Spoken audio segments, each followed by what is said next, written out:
¿Quién le cree a Gabriela Zapata, que ha cambiado de discurso muchas veces y le echó la culpa a muchas personas, en algún momento al gobierno y ahora a la oposición? Está con nosotros Hugo Moldis, analista político, exministro de gobierno también. Bienvenido, un placer tenerlo, Hugo. Buenas noches, presidente. A ver, ¿qué pensó al ver la entrevista de Gabriela Zapata? La vi muy fragmentadamente, estaba más pendiente de cómo evolucionaba el resultado de las elecciones ecuatorianas. Pero ya desde que se anunció la entrevista, que yo creo que es demasiado perverso atribuirle eso al gobierno. ¿La entrevista? Por supuesto. Es una perversidad, es nuevamente querer desviar la atención sobre la verdadera naturaleza de la disputa simbólica que se está dando a propósito de los resultados del 21 de febrero del año 2016.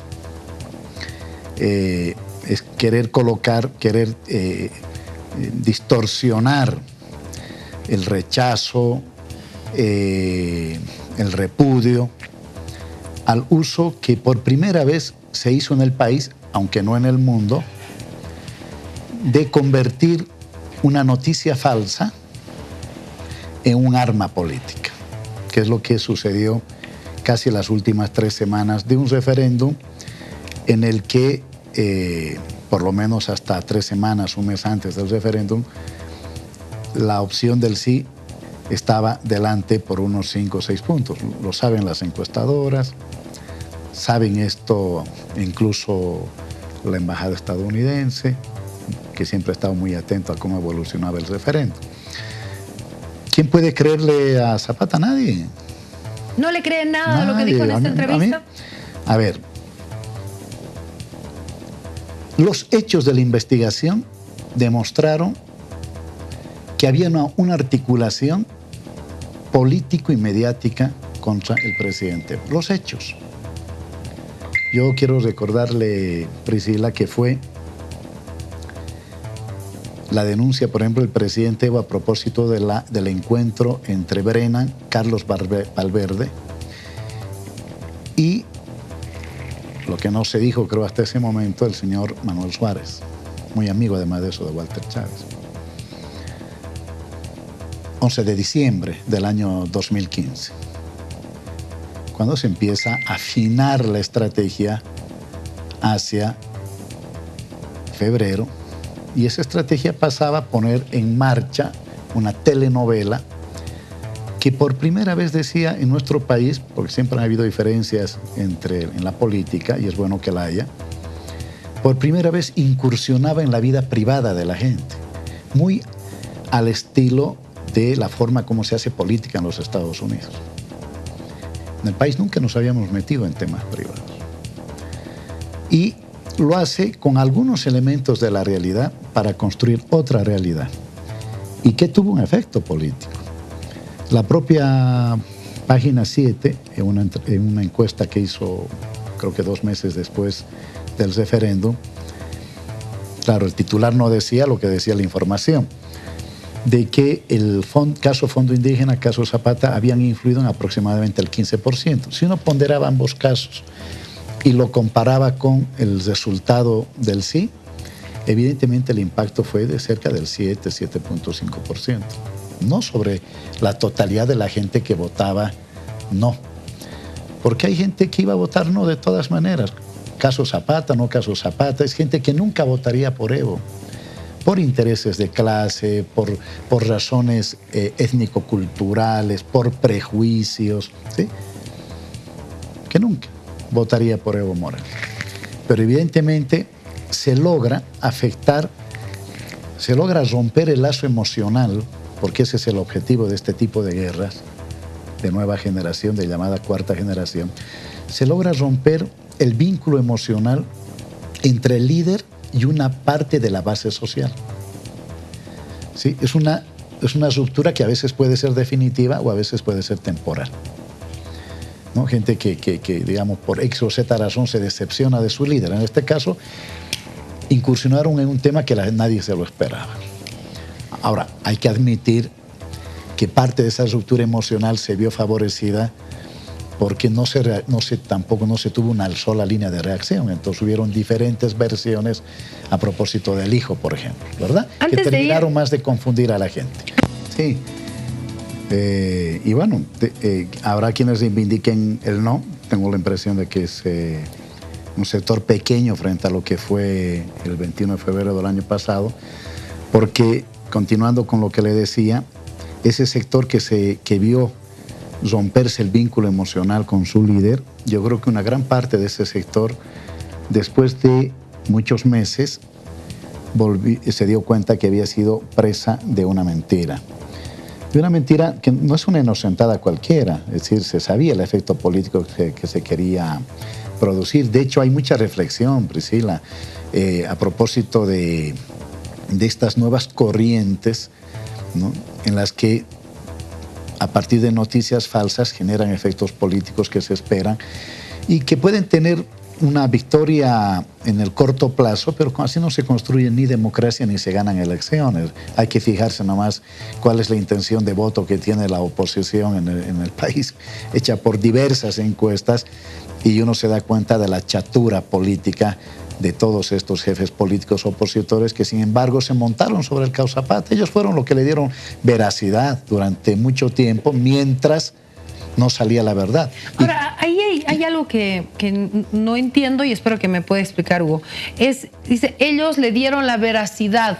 Una cosa es que le vayan dando más de qué hablar al tema, ¿no? Sí. Pero otra cosa es coordinar todo. No, a ver, porque según Zapata dice, aquí hablaba el abogado con tal y Samuel me iba a pagar. No hay una sola oposición, a eso me refiero. Ajá. Pero por supuesto que ha habido un sector de la oposición altamente involucrado.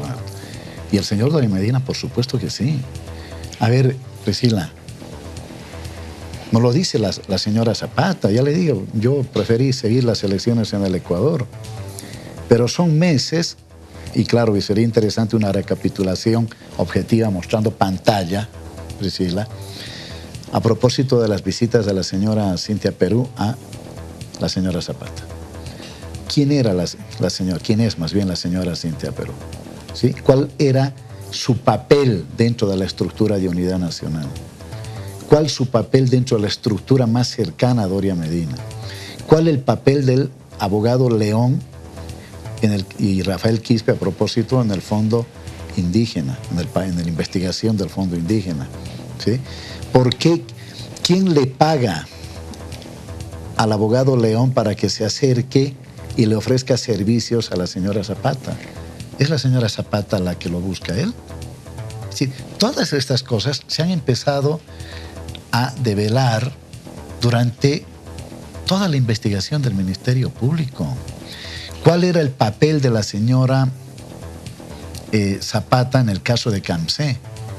Quedó demostrado, y lastimosamente eso sí no lo hizo la comisión investigadora, pero quedó demostrado después en el Ministerio Público, y creo que el señor Remy Ferreira recoge parte de esa parte de la investigación, que la señora Zapata en realidad nunca trabajó en Camsé, que los 5 contratos que se hicieron sin que esté la señora Zapata como funcionaria de la Camsé. ¿Cuándo se acerca? Noviembre y diciembre del año 2015. Bueno, que la mete uno de sus novios, dice ella. Noviembre y diciembre del 2015. ¿Con qué objetivo? Para evitar la ejecución de la boleta por el incumplimiento del tramo Bulobulo-Montero. Y sin embargo el gobierno ejecuta esa boleta. Los chinos son engañados también, ¿no? Porque esta señora ni tiene la mega llamada, ni tiene la mega llegada, como decía tener, ¿sí? ¿Por qué aparecen 2 certificados de trabajo? Una de marzo del 2015 y otra de noviembre del 2014. ¿Por qué? ¿Sí? ¿Por qué le extienden ese certificado de trabajo? Estas preguntas que le estoy haciendo, están en el desarrollo de la investigación del Ministerio Público. Así ¿Por qué hay gente del MAS que le cree a Gabriela Zapata sobre que la oposición ha armado todo eso? Pero que no cree en la parte de Walter Chávez. Pero perdón, a ver, la señora, el gobierno denunció que un sector de la oposición estuvo involucrado en esto. Y el resto, que obviamente por razones políticas, y se lo he dicho, quería creer, uno quiere creer siempre lo que, en función de la visión que tiene del mundo, sus intereses. Pero así sucedieron las cosas como lo dijo ella. ¿Usted cree que fue así? Mire, yo escuché fragmentos. Me parece, por ejemplo, que decir que Walter Chávez la apoyó, o más bien estuvo una suerte de agente infiltrado en el MAS y en el Desde gobierno. el 2005 Desde el tema el del 2005 es un despropósito. Es un despropósito total. Si bien es cierto, el señor Walter Chávez ha brindado sus servicios a varios políticos de diferentes corrientes políticas desde que llegó a Bolivia, ¿sí? O sea, llegar a creer que lo hizo desde 2005 es un despropósito, eso no le cree nadie. ¿Dónde aparecen las primeras evidencias del papel de Walter Chávez? Aparece septiembre, octubre del año 2015, antes del referendo, ¿sí? Hay una aproximación a Samuel Doria Medina.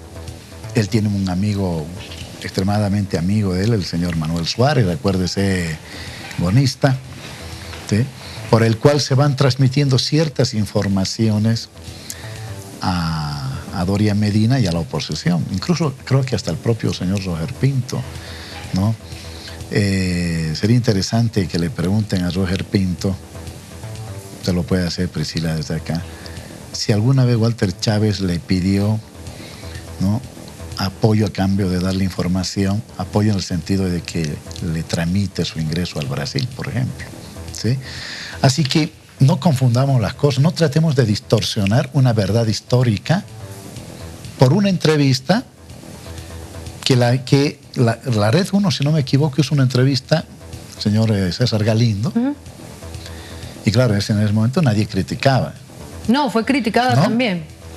Y ahora la hace a TV. Bueno, pues son dos canales que quisieron hacerle la entrevista. Ahora, ahí es otra cosa, como periodista. Ambas entrevistas han sido criticadas. Porque ella no permitía que se le pregunte en la entrevista de la Red 1. Y aquí ni se sabe quién habrá entrevistado. Y bueno, habrá que preguntarle eso a TV. Entiendo que el señor Jimmy Turri ha salido aclarando eso.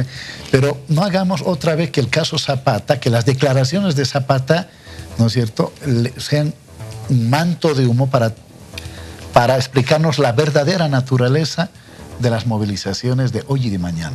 Ahora, ¿esta entrevista va en perjuicio del gobierno? Yo creo que no lo ayuda. Y el gobierno no necesita ese tipo de ayuda. O sea, lo ha perjudicado. Y yo no creo que ni la intención de ATV haya sido ni ayudar ni perjudicar, ¿sí? Aquí hay una verdad histórica. Se hizo una conspiración político-mediática por primera vez en nuestra historia. A propósito de lo que dice el ministro Romero, ¿sí? Al presidente le han acusado de muchas cosas. Pero eso no es nuevo. No es nuevo. Lo nuevo fue que esta vez cuestionaron algo que no se esperaba, que era el tema, la invasión del campo de lo privado, el campo de lo moral, con una telenovela que precisamente, ¿por qué rompió el lazo emocional? Porque fue más allá de la racionalidad. Bueno, pero no ¿sí?, se criticaba, o por lo menos eso decía la oposición y la gente en las redes sociales, no se criticaba el hecho de que tenga un hijo el presidente o que tenga una relación, porque es ser humano y puede hacerlo. Es su vida privada.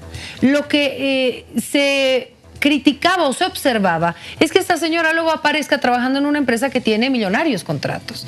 Esa era, digamos, la crítica, por lo menos así se ha entendido, ¿o no? No, las dos cosas, Priscila, discúlpeme. No es así. Yo estoy tentado y estoy esperando un poquito de tiempo para escribir el libro ahí con un amigo, ¿no? Y yo sí, ¿no? Porque la próxima yo tendría que venir acá y mostrarle a usted Face, ¿no?, Twitter, de lo más bajo, no de los anónimos, lo de menos, ¿no?, de políticos de este país, que jugaban a las dos cosas, pero además de eso mentían. Le mentían descaradamente a la gente, porque la señora Zapata, le vuelvo a decir, jamás trabajó en CAMSE. Ella ofreció servicios, entre comillas, porque tenía una mega llamada, una mega llegada, que nunca la hizo efectivo. O sea, tampoco le creemos lo que el chinito le ayudó a entrar a CAMSE. Eso tendrá que explicarlo. Lo que le estoy diciendo es que ella no trabajó, es mentira que trabajó. Estoy diciendo, noviembre, diciembre del 2015 ella se acerca para evitar la ejecución de la boleta, que no lo puede evitar porque la boleta se ejecuta en cumplimiento de la ley. Pero además de eso, ¿qué dice la investigación? La investigación, a propósito de los recursos, que es el lenguaje o el discurso recurrente a la oposición, lo ha sido en ese momento y lo vuelve a hacer ahora ante la falta de argumentos. Entonces, ¿de dónde tenía plata? Vayan y léanse el expediente, sean periodistas y sean, ¿no es cierto?, políticos serios. Váyanse a ver el expediente y se van a dar cuenta que esta señora le hacía creer, así como lo hizo creer a los chinitos, le hacía creer a otros empresarios que tenía la llegada. Y esos mismos empresarios, porque no se olvide que hay dos casos en el Ministerio Público. El caso del niño, que se demuestra que nunca existió, que el certificado de nacido vivo fue falso, etcétera, y a partir de ahí el certificado de nacimiento, en fin. Y por otro lado está el enriquecimiento ilícito, que es un proceso que le habla el Ministerio de la Presidencia. Y ahí se demuestra que no afectó al Estado, que afectó a un montón de privados que luego fueron a declarar al Ministerio Público, que les pedía plata diciéndoles que les iba a resolver, o contratos, en fin, y que nunca lo hizo, ¿sí? Y que no les devolvió tampoco la plata. En algunos casos les devolvió parcialmente. Hay que irse a leer ese expediente. Entonces, los propios hechos demuestran cómo se enriqueció esta señora, en qué momento aparece el señor Samuel Doria Medina, ¿sí? ¿En qué momento aparece la Embajada de los Estados Unidos? ¿Sí? Por eso no es una trivialidad que el vicepresidente haya calificado esto como la conspiración política mediática más grande que hubo contra el presidente desde el año 2006. Y habrá que esperar que sigan avanzando estas investigaciones para que al final se conozca la verdad en base a una investigación. Muchísimas gracias, Hugo, por haber estado con nosotros. Buenas noches, presidente. Mañana vemos cómo vamos con el tema de las movilizaciones, que también va a ser de análisis. Bueno, El Deber, que no es un periódico del gobierno, me imagino que que ha sido incorporado. La encuesta. No, la encuesta que da, ¿no es cierto?, que más de un 70% está por calificar el 21 como el Día de la Mentira, y eso dice mucho. Por eso yo creo que ahí se han nivelado. El gobierno logra recuperar una gran relación de fuerza de mucha gente que creyó en esa mentira, que desilusionada o no votó, o votó en contra, pero que se dio cuenta que había sido engañada. Ojalá venga el momento de debatir ideas y no de debatir conjeturas, especulaciones, que reitero, eso le puede dar una victoria pírrica, como les dio el 21 de febrero, pero en los hechos les da una derrota estratégica porque el pueblo se da cuenta.